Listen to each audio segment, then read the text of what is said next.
En el 2020 aprendimos que el amor y la solidaridad, esas son las fuerzas que nos mueven. En Coop Mam somos parte de tus experiencias y sueños. El futuro es ahorra. Cooperativa Mamoncito, deposita tu confianza.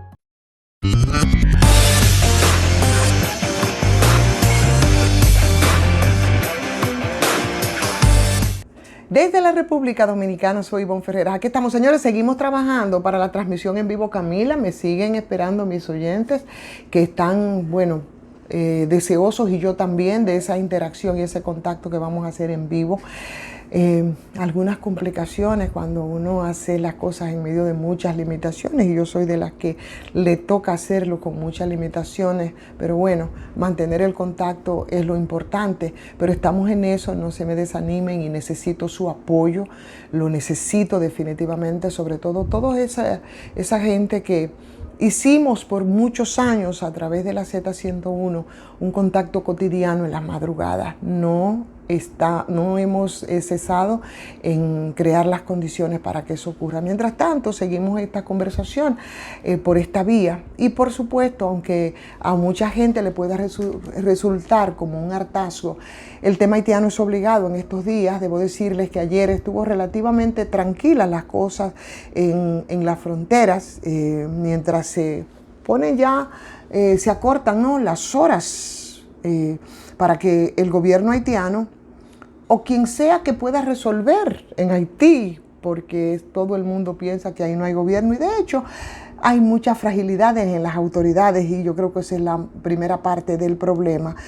El tema es, por supuesto, lo de la construcción del canal antes de la fecha límite, pero eso no quiere decir que ayer no hubiese algún tipo de movimiento de aquel lado, de este lado de la frontera. De aquel lado, el gobierno, que no tiene cómo resolver las cosas, evidentemente, para detener a unos turpenes que de aquel lado, de gente que son del sector privado, pero ahí se habla no de uno, sino de un ex senador, que parece que, como ha sido y ha ocurrido también en República Dominicana, bueno, pues quieren sacar también capital político en unas elecciones en Haití que son inciertas. Todavía uno no sabe cuándo pueden ocurrir, y en esos aprestos están, e incluso se habla de un periodista que tiene mucha incidencia allá en Haití. Pero bueno, eso no es el tema que me gustaría tratarlo, no, sino que quiero ver desde otras perspectivas, que yo no quiero que un poco puedan obnubilar ni crear algún tipo de prejuicio respecto al tema del que hay que guardar un poco, ¿no? Un poco las formas para tratarlo. Yo pienso que aquí hay, entre lo que pasó con el asesinato del expresidente Jovenel Moïse, de ese asesinato, que todavía no se ha esclarecido, y que, como en otras ocasiones he hablado, se trata de un Frankenstein creado por la oligarquía haitiana y también por la comunidad internacional, en el caso de Estados Unidos, para la venta de armas. Crearon el tema de las bandas, pero esclarecer ese móvil ha sido complicado precisamente porque ha sido víctima de esas mismas bandas y de quienes pues lo cometieron. El avance de la construcción, por otro lado, del muro de manera rudimentaria en la parte haitiana, ahí en el río Dajabón o el río Masacre, que es lo mismo, eso ha provocado demasiada tensión en la frontera de República Dominicana y Haití, y por supuesto el epicentro de esa tensión se registra en la zona más movida de la frontera, que es Dajabón. Dajabón, que es la sede más importante de ese comercio binacional que por años se celebran. Del asesinato ha derivado en la recurrente barbarie de algunos desaprensivos que con hechos o con amenazas expulsan de la zona a reales o supuestos haitianos. Yo estoy hablando de un tema que, desde que pasamos entonces a la otra fase, que es la construcción del muro ahí en el canal, ahí en el río Masacre, olvidamos el detonante primero, que fue el asesinato de 4 personas, y eso apenas fue la semana pasada. Pero ahora nos concentramos con el tema del muro, y para detener la construcción del canal, pues el gobierno dominicano ha sobredimensionado el hecho diciendo que viola el tratado sobre las aguas fronterizas. Y de hecho, viola el tratado sobre las aguas fronterizas, pero esa sobreactuación yo pienso que inició con todo el tema de la movilización militar de los equipos mecánicos, que ha seguido con una convocatoria del Consejo de Seguridad Nacional.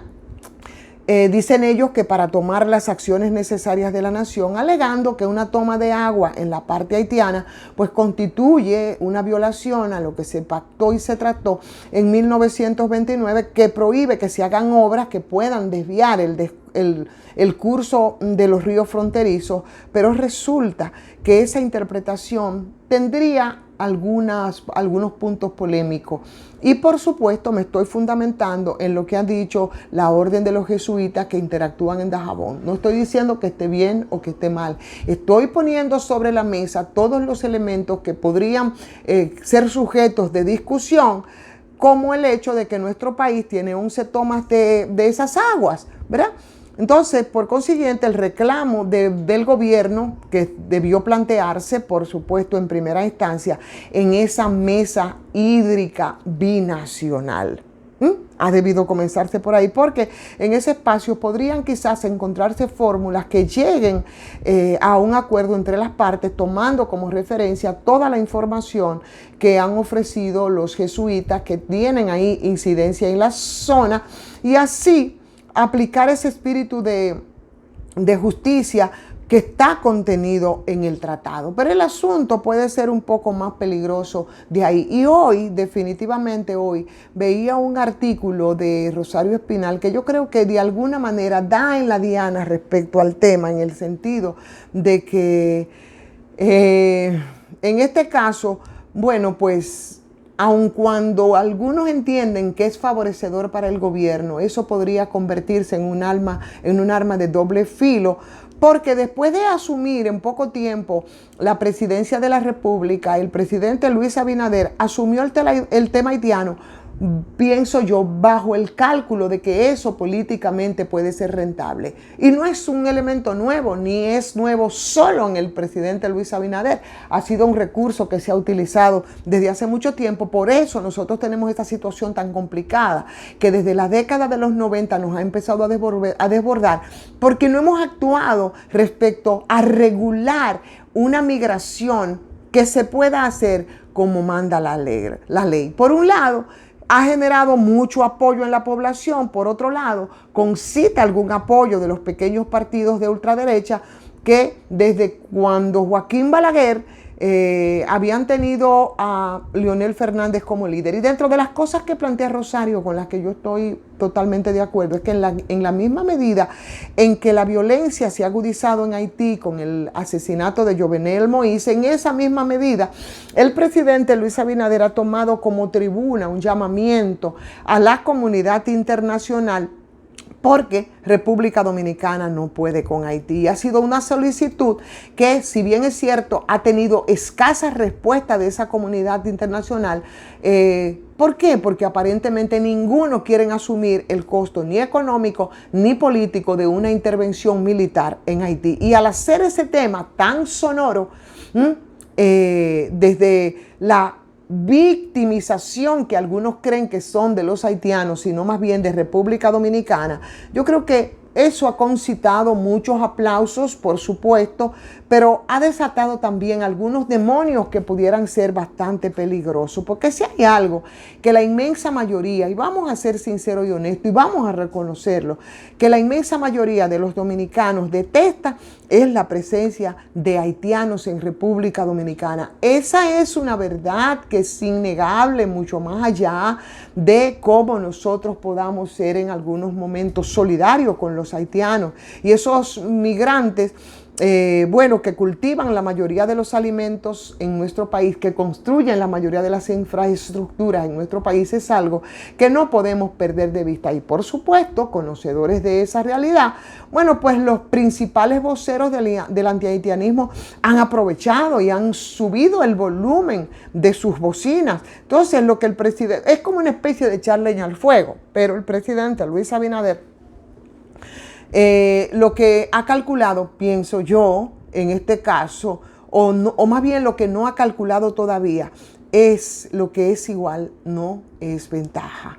Y ahora todos los políticos compiten por ver quiénes suenan más patrióticos, quiénes son los que reivindican más ese nacionalismo postmoderno. El presidente Luis Abinader, con esta problemática, yo creo que aquí nosotros tenemos que ponerle un ojo bastante grande, porque la situación es bastante compleja, porque presenta muchos retos a República Dominicana. E incluso cuando se intente, como siempre ha sido, vuelvo y repito, de manipularse políticamente. Ahora se anuncia el cierre de la frontera, que ya mañana vence el plazo por esa controversia de la construcción del canal del lado haitiano, que tomaría agua del río Dajabón, y que con eso se hace ruido, y se hace mucho ruido. Y nosotros aquí en el país, que exportamos muchos productos a Haití y que no podemos darnos el lujo de impedir esas importaciones y de que colapse ese sector de la economía, yo no sé cómo se va a responder. Haití realmente no tiene capacidad para desarrollar proyectos de infraestructura, pero mucho menos tiene capacidad y gente o agentes informales que, según el propio presidente de la República Dominicana, son los que levantan esa construcción. Por tanto, en vez de todos esos aspavientos que se han levantado, al gobierno le toca tomar medidas efectivas y tomar medidas de control interno. La situación sigue bastante complicada respecto al tema, y yo creo que el buen juicio, muy a pesar del capital político que se quiera sacar de esta situación, debe imperar en este momento. Definitivamente la situación es compleja y bueno, definitivamente también en el caso, por ejemplo, del asesinato de esa familia que nadie ha vuelto a hablar ahí en Loma de Cabrera, ver, por ejemplo, cómo se presentó el hecho de que un comité de defensa, llamado Comité Defensor del Pueblo, sin ningún examen exhaustivo sobre el hecho, ni de parte de las autoridades locales ni de las autoridades competentes, rápidamente se lo atribuyeron a una supuesta o real banda haitiana, y como la amenaza de sangre por sangre, dicen ellos, porque fue lo dicho por el alcalde de ahí de Dajabón, de ir casa por casa a las familias haitianas para que abandonaran la zona. Eso es una expresión de barbarie. Es una expresión de barbarie que definitivamente afecta a la imagen del país. Por tanto, hay que insistir en el hecho, y con eso termino mi transmisión del día de hoy. La soberanía nacional no está en peligro, pero yo sí creo que está en peligro la solución a una crisis haitiana que depende básicamente, y siempre ha sido el involucramiento de esa comunidad internacional, y eso ayudaría de alguna manera a defender situaciones como las que se han vivido en Dajabón en estos últimos días, y por supuesto como las que se han vivido, que yo pienso que de alguna manera han enviado muchas tensiones a la situación fronteriza. Gracias, Farmacias GBC, como siempre, por el apoyo a esta transmisión, y a usted denle like, comparta con otras personas. Vamos a seguir creciendo, vamos a hacer la transmisión en vivo. Estamos trabajando para ello. Suscríbase mientras tanto, y si desea puede hacerlo también a patreon.com/soy Ivonne Ferreras.